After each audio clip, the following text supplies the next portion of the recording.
未熟無情されど Romantic relationships seemed pretty simple in the fairy tales I grew up watching. Boy meets girl, boy likes girl, and girl likes boy, boy marries girl, and they live happily ever after. Maybe the prince has to slay a dragon first, but after he rescues the girl, they inevitably fall in love with each other. However, as we grow up and get older, we realize that romantic relationships are nowhere near that simple. I'm a longtime fan of shonen anime filled with epically cool characters who might pick their nose, but man can they kick ass when the chips are down. Shonen was definitely the first genre I got into, through stuff like Dragon Ball Z and then eventually Naruto and InuYasha. Obviously, I never stopped loving epic battles, but I eventually developed a love for romance in anime too. InuYasha had some of it, with the love triangle between InuYasha, Kagome, and Kikyo, and that was one of the things that really drew me to the show. Yeah, there was no shortage of blood and gore, but there was also a focus on the complicated relationship between Kagome and InuYasha, who was still haunted by Kikyo. I liked that it wasn't simple. It wasn't the pure and straightforward love you'd get in the old fairy tales I grew up watching. InuYasha had feelings for Kagome, but he also still had feelings for his first love, Kikyo. A relationship wasn't just the reward at the end of a big battle, it was a constant battle in and of itself. Love can be as complicated and messy as war. I eventually gravitated to romance anime like Clannad After Story and Honey and Clover that acknowledged how complicated relationships could be. Clannad is not about a brave hero who comes in, slays the dragon, and marries the perfect girl. It's about a guy with issues and a girl with issues helping each other work through their issues, and enjoying some beautiful but fleeting moments of happiness in the process. Then, Clannad After Story complicated things even further. Clannad After Story went beyond the boy gets the girl moment. It explores what could happen if maybe, instead of a happily ever after, you have to cope with losing the person that you love more than anything. How would you handle it? Could you cope? Could you crawl out of the emotional abyss and find moments of happiness after that? Honey and Clover asks, what if the boy doesn't get the girl? Maybe the character is not a hero and the girl is not even romantically interested in him. Or if she is, what if she has something that's even more important to her than love? Something that takes priority over anything else, like her art. Honey and Clover also explores questions like if you can be happy in a relationship even after your true love passed away. It acknowledges the complex nature of relationships and refuses to wrap things up in a neat little bow.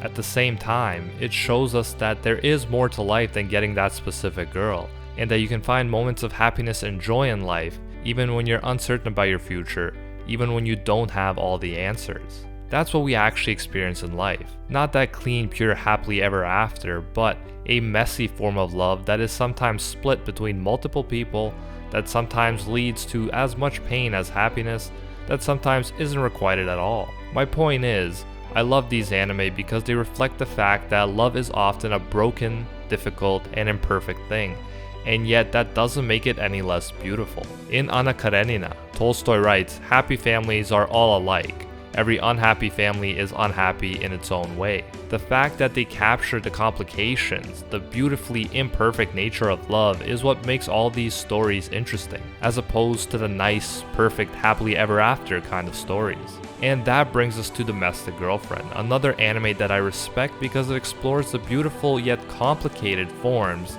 that love can take. Domestic Girlfriend is about high schooler Natsuo, a wannabe novelist.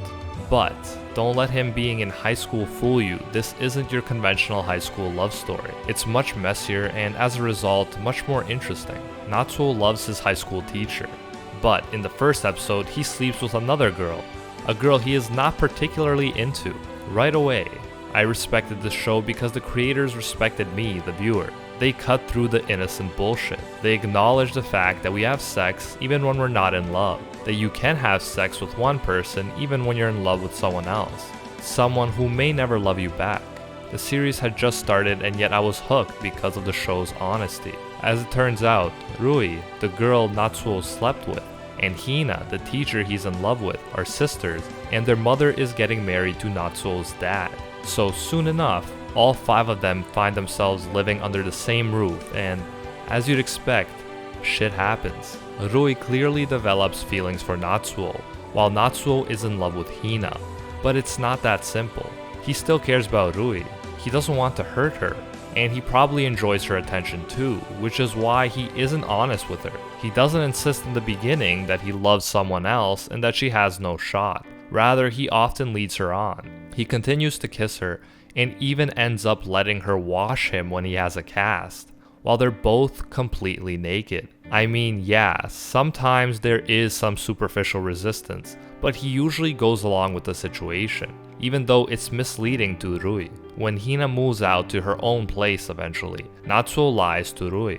Instead of telling her that he's going to see Hina or even another girl, he says he's going to his bro's house. Again, he keeps her hopes alive. I'm not saying that he's a terrible person. In fact, it's a strength of the show because it knows that we're not always perfect. Even if we're not a terrible person, we can end up in a situation where we end up hurting people. It's hard to tell someone who clearly likes you and who you also care about that you don't feel the same way, or have confused feelings, or that you like them but like someone else even more. Like I said before, it's likely that Natsuo also enjoys Rui's attention. If he's having problems with Hina, Rui is there waiting for him to make him feel better. It's probably a relationship dynamic that he doesn't want to give up.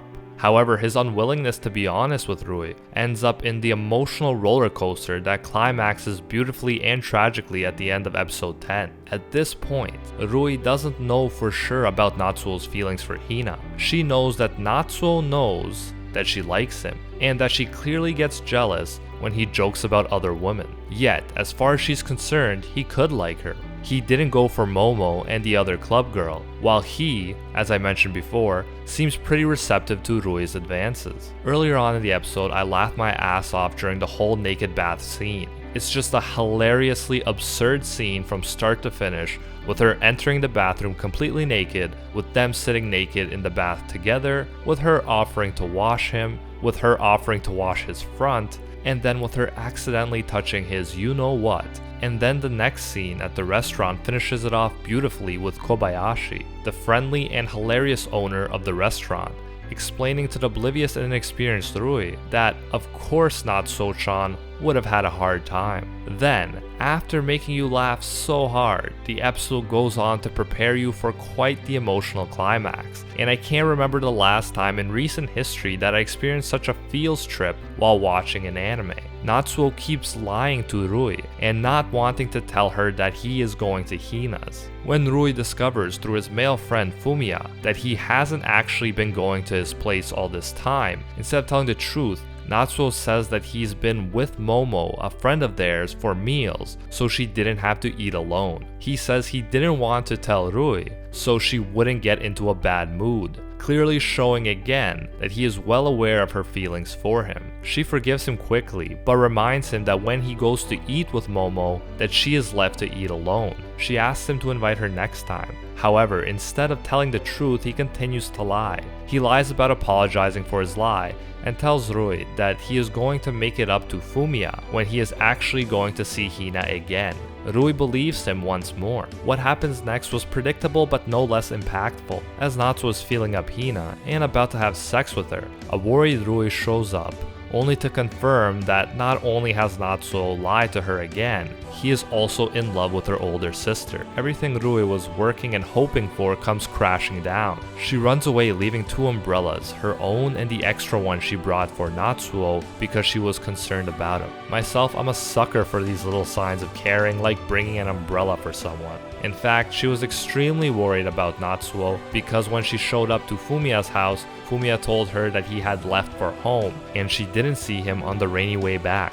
Natsuo comes home, finds out Rui isn't there, goes searching for her, and eventually finds her drenched, looking extremely sad. She slaps him and then clings to him, crying as he apologizes.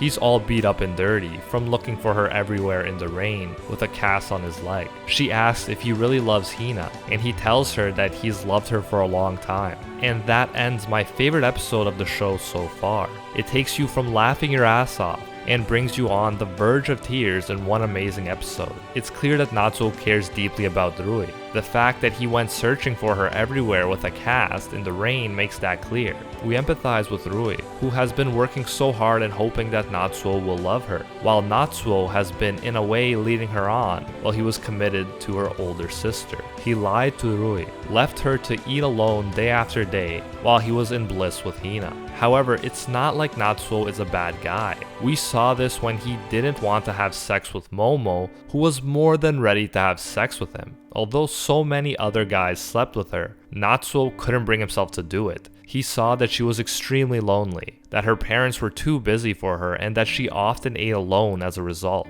He saw that she had cut her wrists, and knew that sex was what Momo exchanged for people simply spending time with her and easing her loneliness. Seeing all this, he couldn't go through with it, and ended up making her food and eating with her instead. It's clear that Natsuo is not a bad guy. He cares deeply about those around him. He was crushed when Rui found out, and telling her the truth that he loves Hina hurts him a lot because he cares about her and wants her to be happy. All the while, the girl he is in love with is a high school teacher and he's a student, and they're even step-siblings, which makes things even more complicated. Nothing is simple or black and white in this show. There is no happily ever after. Love is a battlefield where the casualty numbers are constantly growing. Love is not a prize that you can rest after attaining. It is a constant struggle, and the stakes can be dire. You can bet that Hina's professional career will be severely affected by the truth of their relationship.